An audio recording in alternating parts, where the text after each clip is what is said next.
Hey, good evening, everyone. State Representative Brad Halbrook here with State Representative Chris Miller and State Representative Dan Caucus to the Conservative Campfire. And guys, we hope that this is a smarter, safer alternative to any other Sunday night content that you may be exposed to.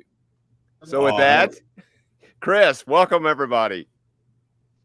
Well, it's great to be here, and welcome to the forum where truth, logic, and common sense prevail, as you've heard many times before. But it's just incredible the things that are going on. That Democrats seem like that they're hell bent on destroying Illinois, and with they've got the brake off and full throttle. But anyway, we're grateful you joined us this evening, and hopefully you'll be informed, entertained, and educated. So exactly. And Dan Calkins live and hopefully in demand. Dan, what's going on? Oh man, yeah, thanks. I got to be Chris Miller last night at the Shelby County Lincoln Day dinner, Brad, honoring your term. I don't know, like 14 decades of service. 140 years. Yeah.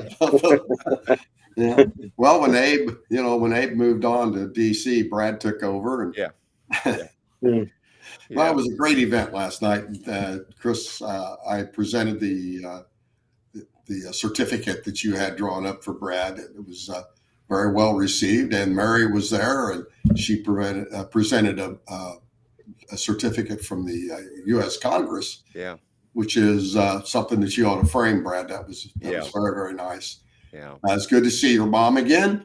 Yeah. All the great people from Shelby County. We had a great time last night. Well, were you able to raise any money over there, Dan? I spent some money. I left money there. I got a raffle. I bought a raffle prize and a couple of gun raffle tickets, and we did good. So hopefully the Shelby County Republican Party is well equipped for the future. Well, I think we are. It was great to have you, Dan, and many others there. I know you brought a delegation from Macon County, and there was other counties represented there last night. So, yeah, I'd been a party chairman since 2006, except for a couple of years there. And so I decided not to run again last summer. And so I was pleasantly surprised about the recognition last night. So, it was great. A good time. It was a good evening. Yeah, well earned. It was well deserved, Brad. Everybody was in good spirits. Yeah, they wanted to make sure that I couldn't come because they sent me to Greene County, and if you don't know where Greene County is, it's close to the end of the earth on the western side of the state. About a 300-mile round trip, just so they show me how much that they love me. Yeah. Well, we used your name in debate last night, Chris, and so they knew you wanted to be there, but for the good, like you said, of freedom and liberty, you were traversing the state of Illinois, spreading the good news and good cheer to others in other parts of the state. So we were spreading the gospel. We appreciate your sacrifice. So. Actually, what Brad did is that he threw you under the bus because he talked about Mary going to Tucker Carlson without you. And, you pouted all week in Springfield because you couldn't go hang out with Tucker Carlson. Yeah. Mary was concerned about that too. Well, I don't think it had her down last night. I don't think she was grieving too much about it last night. So. No, I'm sure she wasn't. Out of sight, out of mind. Well, hey guys, before we bring a new definition to mediocrity tonight, we want to maybe kind of help get going here. Hopefully we've got information for folks tonight that will help them navigate the Let's Go Brandon and Let's Go Pritzker economy and the way things are today. Wow, what in the world is going on? You know, we've kind of moved from Christmas and New Year's into spy balloon season, into train wreck season, into bank failure season. What season do we expect next out of this Let's Go Brandon economy? Oh man, I don't know, but if you sat down and drew up a script or a blueprint to destroy Illinois and destroy America, I don't know how you could do much better than these guys have done, because they've destroyed safety and security. They're destroying quality education. They're destroying economic opportunity. They're destroying energy independence. That's a biggie. Yep. And the border's wide open, both on the Mexican border and also the Illinois border. Right. And they just and now I don't know if you want to swerve into this yet, but now we're going to give the illegal criminals driver's license. Right. Now, isn't that a special idea? So we can get all these clowns registered to vote. Right. Yeah. It's just incredible. Yeah. So anybody that's watching and you want to take a look at this, it was House Bill 3882. And what a short memory. When Illinois decided back in 2012, 2013, and again, here we go, another lame duck bill in 2013 passed the lame duck. The agreement, or I guess the rationale was that we needed to get undocumented illegal aliens some type of a driver's license so that they could legally drive and get insurance for their cars. Right. Fine. And so the compromise at that time was that it would be a distinct driver's license. And it had a purple stripe or a purple background. I don't know. I've never had one. Thank goodness. But, it's worked. And the bill, if you go back and read the original statute, it says that ID was only for driving. Right. It had no other purpose. Only to drive. Well, lo and behold, what happened last week? I mean, there she is, Barbara Hernandez and her friends standing up going, my illegal immigrant husband, I mean, come on, can't go to the liquor store and because they won't accept his purple driver's license. And, well, yeah, I mean, that's what the Democrats did. That was the promise they made to the people of Illinois, that they would give them a special identifiable driver's license so that they could sign up and get car insurance. We knew they were driving, they were going to work, taking their kids to school, whatever. So let's let them have a driver's license so they could get car insurance. Was the whole purpose. Right. Sure didn't take long, did it? Nope. No, another kind of an interesting caveat to this is I know that I now represent Arthur, which is a heavy Amish community. And I know that some of the Amish fathers over there came to me and said that it would really be a benefit if they could get a state issued ID just so, they could get a hotel room, they could do this and that, because you have to have an ID to almost do anything. And guess what? Denied. we couldn't get, I mean, the Amish community here is probably the most honest group of people that ever walked on feet, and they're citizens. They live here, make a positive contribution, but the state of Illinois will not issue them an ID that would be recognized by the state, but yet we're bending over backwards to give criminals, because these people by definition are criminals. They're here illegally. We're doing everything that we can. We're probably even giving them free dental and health insurance too, and probably free college. Who would know? Right. Yeah. I mean, you take that Amish community in Arthur and around the state, probably the third largest economic driver in this state. Oh, And yeah. they ask for a simple state issued ID so that they can do kind of standard business activity, like you say, get a hotel room, maybe open a bank account, whatever the case might be.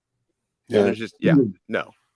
But so that whomever can go and pick up a prescription or pick up alcohol and is, they think they're getting discriminated against, we now have to give them full-blown driver's license. So you can't make it up.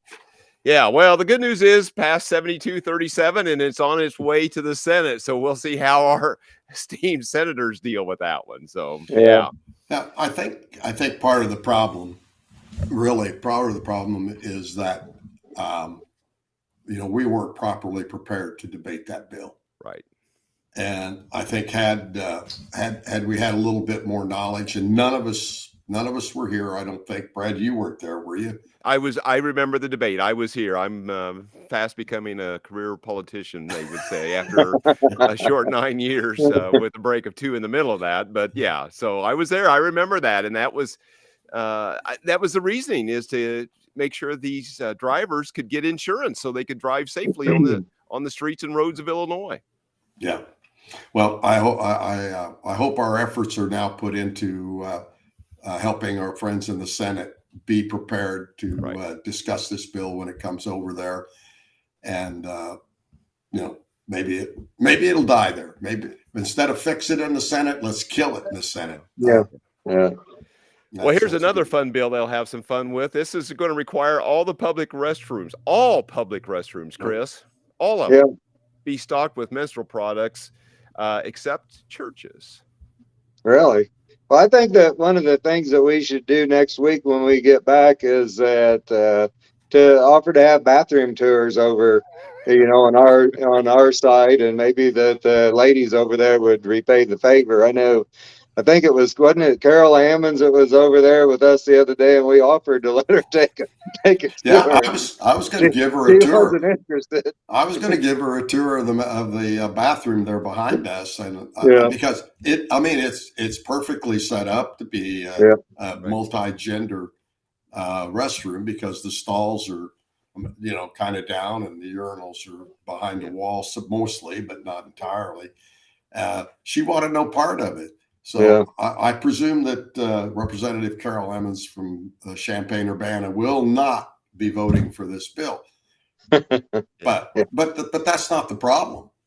The problem is that there are 74, 5, 6, I don't know, seems like 1,000 of them, and they only need 60 of these radicals to get something passed. So if you have someone like Carol stand up against it, they still have 74, 3-4 more people to go get. Right. Because didn't that just get 60 votes? 60 votes is all it got. 60-40. So all the Republicans voted against it, and only 60 of the 75 Democrats voted for it. So 15 of them, Dan, camped out and didn't vote one way or the other. Didn't vote one way or the other. Yeah, well, this is the problem that we're seeing in a lot of these bills. And I don't, you talk to some of the Democrats, I've talked to a couple of them, they're just as dismayed as we are that some of these bills are actually getting called. Right. They understand how they get it drafted and filed. We do the same thing. I filed a death penalty bill that I knew wasn't going to get heard. But to actually give some of these crazy ideas a committee hearing, pass it out of committee, and then bring it up on the House floor and get 60 votes or 64 votes for it. Yeah. There's no filter. Right. You'd have to conclude that over there is not the home of truth, logic, and common sense. Well, I'm guessing that little birdie flew away. And I think you also have to conclude that the chairman don't run their own committees. Right. Mm-hmm. And I saw that in the prescription drug committee, and we can talk about that bill later. But the chairman did not want to run a bill. Right. And a member bullied him into running it against his better judgment, and then bullied him into running the amendment, which didn't fix the bill, didn't really make anything better. And then we'll talk about what happened on the House floor. Right. Well, hey, let's talk about a couple other bills real quick. Lots of mandates, guys. One mandating electric school buses. That was a big hit. Banning the use of the pronouns boy and girl. That's some heavy lifting right there, 72 votes. 72 votes on that one. Yeah. I'm like, where does that come from? Unbelievable. From the nut house. And here was one that was kind of interesting. This would allow for constitutional officers and General Assembly members to certify or solemnize marriages. That was kind of unique. 77-40. I'm not sure who didn't vote or who was absent that day, but that one is headed to the Senate. But evidently, Republicans, for the most part, thought that was a bad idea. Yeah, I don't know. If you're reading the news about these electric vehicles, when they had a big snowstorm up in, I think it was Wisconsin, it might have been Minnesota. The biggest call for help for the police and rescue were people with electric vehicles. In that cold weather, the batteries don't last very long. Yeah. So people were getting stranded. They couldn't make the journey that they had planned, or they couldn't get to a charging station because of the snow and whatnot. Right. And so they were running around trying to police these people up in these electric vehicles that couldn't withstand the bad weather. This big snowstorm. Right. Can you imagine school buses that they're not going to be able to have the range that they're supposed to have if they ever get to an electric school bus, because we get a cold snap. What are you going to do? Right. Well, they're full of bad ideas, and this would be one of them. Well, it seems like their new favorite idea or pastime over there on the majority party side, beside mandates to schools and all kinds of government bodies and to businesses, to expanding abortion and expanding programs, their new pastime seems to be stripping local units of government of their power and authority. And we saw this with a library book ban bill. You guys remember that one? Oh, yeah. Yeah, that was not a good one. Yeah. So it strips out a school board or a library board of their ability to decide what books go in or stay out of public libraries. And that was kind of a hot bill. That was kind of a hot one. So, yeah. That seemed, again, that's what they seem to be kind of picking up on well, is how to strip out local units. They love to mandate to them, and then they also love to strip out their power. So I'm not sure that's going to end or go well. Yeah. Well, hey. The logic was that, this is the state Secretary of State's prerogative, and not to pass, to fund some of these library programs. And I think the point was well made that the Secretary of State wasn't funding these libraries out of his salary.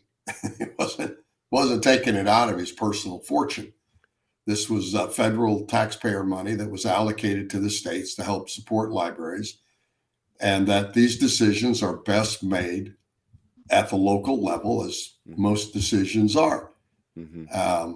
Just because you live in some ultra liberal, far left, radical school district in Chicago, and you want your kids exposed to this type of literature, doesn't mean that we want it in every school district and every library in Illinois.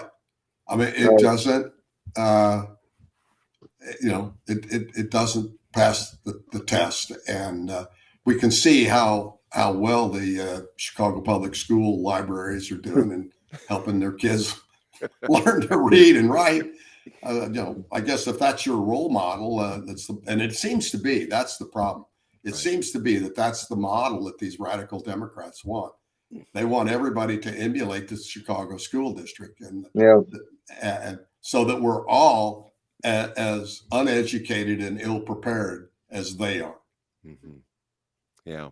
Well, I think that, there's a reason why we are proponents of local control over things like this, because I don't know, I'm sure that you guys agree that that all of the basically culture in general ought to reflect the values and the morals of the local community where these things are represented. And And I think that it's important for people to wake up and stand up and do whatever they have to do to make sure that the bad ideas from Chicago and the radical left don't invade the culture of their area when it flies in the face of the things that we're actually trying to teach our kids to. So, essence of morality and right and wrong and all the things that we take for granted down here where we live. Mm-hmm. Well, and the news story that came out this week is that the Illinois Democrats are putting over $300,000 into school board and library board elections. Yep. They can't win on their ideas, so now they're going to go out and try to interfere with the big piles of money to get behind their extreme candidates to try to fool people into voting for them because they get all of this information. It makes them look like they're popular. Let me poll the audience here. Would it put off a red flag, or would your alarm go off if the superintendent of schools was endorsing a slate of candidates for re-election? Yes. Would that cause your alarm bell to go off and say, what could possibly be going on here? Because I know that in one of the local school board elections that the superintendent had a letter to the editor of his slate of candidates that he was endorsing, and of course they weren't the conservative candidates, which is kind of interesting. Yeah, so what he's trying to do is influence an election to get people elected that are his friends, right? Support exactly. him, rather than the people electing the board to represent the community. Right. Yeah. Well, I hope that the folks in that town, in that school district, catch on and it backfires. But I do too. But these elections have always been nonpartisan, even though the teachers union has been actively involved in many of them in recruiting candidates and whatnot. We've never had a political party try to influence a local school board or library board election. Right. And I was appalled by it. Yeah. All right. Sorry about that. That's okay. Well, and just to close up on that a little bit too, I don't know if you guys watched the documentary. I think it was called Local One or something just a couple of weeks ago. I think they said that the Chicago Teachers Union has funded 56 state reps. Wow. So 56 out of 74, that's a fair amount of them. Yeah. They have actually put money into their race. So they're playing both sides, right? They're buying state reps, and now they're influencing the local elections. And so, I'm not sure that's going to work out for parents and students very well. No. I know they've got quite an investment on our side of the aisle. I gotta go. Got it right. Hey, so let's talk about Friday night, guys. We had been deadline week was this past week. We were trying to get all the House bills out of the Senate by midnight Friday night, and the shenanigans were setting in late Friday evening, and HB 7957. That was, I think she's a freshman, isn't she, Dan? Rep Saeed is a freshman legislator. Yes. And she had some kind of a prescription drug bill. Dan, this was in a committee that you're our spokesperson in, right? Is that correct? That is correct. She is, and she's a very young lady, very articulate, very smart young lady. Mm-hmm. And she's been given some bills to carry in her freshman year that are, for the most part, pretty far left.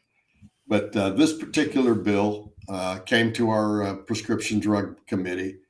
The chairman, Representative Williams, did not like the bill. And he and I talked before our committee hearing, and he said, I asked him, are you going to call this bill? And what the bill does is it puts price controls on generic drugs under the auspices that there's price gouging going on. That these generic drugs are being marketed at exorbitant prices. And there are instances of that happening. There's no question, and we've seen it. but there's also other remedies, federal and state remedies, if rather than to put this massive bill together. And the chairman said, I don't want to call the bill. And I said, fine, because we don't want to pass it. And then she came over and whined and groveled and made noises, and I don't know what happened. And he went against his better judgment, called the bill. And of course, once the Democrat calls a bill in a committee, all the Democrats are going to vote for it. They think that, this is the rule here. So it passed out of committee on a promise to hold, and we're getting kind of in the weeds. And she went out and did an amendment to try to fix some of the problems that we had identified. And then she came back in the last moment and wanted to have her amendment heard. And I told the chairman, I told Representative Williams, I said, you should have listened to your gut the first time and not called the bill. So he wasn't going to call it. And then lo and behold, and I have no idea how this happened because I've not seen anything like this in the 4 years that I've been there. The bill shows up with the amendment in the committee, and the chief co-sponsor is none other than Chris Emanuel Welch, the speaker. So somehow he ends up as the chief co on the bill. So we have to hear it, and now it shows up on the House floor. And what we did, I don't know how many bills. I know we did 142 bills on Thursday. Yeah, I think the final total Friday night was just over 100, 110, 118 or 20 bills maybe finally got passed Friday night. But we probably had another 50 or 60 of them to go. Right. So 9:30 at night, the bill shows up on the House floor. We've been fighting with this thing all night. The Democrats were leaving. I mean, they'd had enough. They were tired. They had to get back to Chicago. The weather was getting bad, and you could watch them. They'd trickle out. Cam Buckner would leave, and Stava Murray would leave, and just one at a time. They get their bills heard. They knew they weren't going to have any more bills on the floor, and they'd go home. Well, it got down to the fact at 9:30 at night that 15 or so of them had already left. Right. And they were still trying to pass bills. And so this controversial bill comes up. We're ready to debate it. We're also going to call for a roll call vote. Now, for the folks that are listening, a roll call vote isn't just the lights up on the board. The roll call vote is that each individual member must vote their own switch. They must push the red or green button on their own. You cannot have your staff run around and push your button because you're eating pizza in the back room or you're in the speaker's office or the leader's office or having a conference. When they call for that vote, every member stops what they're doing and goes to their seat and votes. Well, the Democrats try to pull this little trick because we were on this real limited debate. So they got one of their members, and I'll not mention Robert DeLuca's name, to push the button, and they recognized him before they recognized me. Well, okay. I mean, the majority, they get to recognize their member first. But he stood up and spoke in opposition of the bill. He spoke against the bill. Well, that eliminated my ability to speak against the bill because they were only going to have one person on each side debate the bill. So when he spoke against the bill, that cut off my ability to vote or to debate the bill. Well, then they tried to shut me down. I called immediately for the roll call vote. Any member can call for a roll call vote. And I called for it before they had gotten through the process. Now that caused a huge debate. We finally got through the parliamentarian procedures and the rules of the House. And fortunately, our attorney and Patrick Windhorst were on the ball. And we made them take the roll call vote. And they had 63 votes in favor of this bill. By the time Patrick got done, we had him down to 59, and I think we could have gotten to 57 because there were a couple of other people. Well, by the time we got under 60, it didn't matter. It didn't matter. So what these despicable people have done is that they had their staff voting their switch, voting when it was told that this is a recorded vote. Mhm. And we wanted a roll call vote on this. And their staff still ran around and pushed buttons, knowing what was coming. And I'm not so sure that's not an ethics violation, to tell you the truth. Yeah. I think we ought to let the Inspector General decide on this one. Right. Well, and it doesn't have to be late in the evening, guys. I mean, we've Oh, seen any time of the day. I mean, you can watch over there. People are not in their seats, and the staff is voting their switch. And through the day, you can give them some grace, right? Because constituents are there, and maybe they're taking a few minutes to meet with them. But Friday night, it was either the third or fourth time, Dan, that roll call or a vote verification had been called, and when names were being called out, they were just barely walking back in the chamber. Somebody else had voted their switch, and staff had actually went out into the hallways and rounded them up wherever they were and got them back in there. And as long as they were back in the chamber before the vote verification, before their name was called, it was all well and good. Yeah. And I asked the doorkeeper, I said, when we call for verification, can you lock the doors? You're either in your chair or you're not. You're in, or you're not in.